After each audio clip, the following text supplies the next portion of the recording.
geography? Yeah, so specifically let me say, as you saw in the presentation I just made, that the relative performance of Indian states shows one or two very clear trends.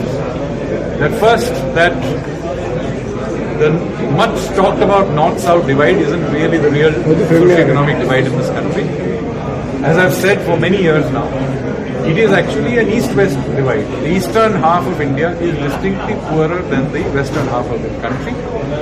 And now that you have an opportunity here of reviving eastern half of the country, because as I have said, the key to the eastern half of India is reviving Kolkata specifically, of course West Bengal generally, but specifically Kolkata, because high growth in all over the country is ultimately driven by a handful of high growth urban hubs. So southern India is not generically growing. It is Bengaluru, Hyderabad, Chennai that is growing. Even in western India, it is not generically growing. It's Mumbai, Pune, Ahmedabad, Rajkot that is growing. Similarly, North India is really about the growth of Delhi NCR. So in that context, Eastern India needs a high growth hub somewhere.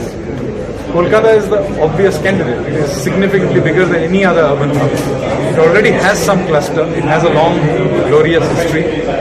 And so despite the last half century of decline, I would argue that the secret to reviving the eastern half of India must be about the revival of Kolkata specifically. Sir, one more question, sir.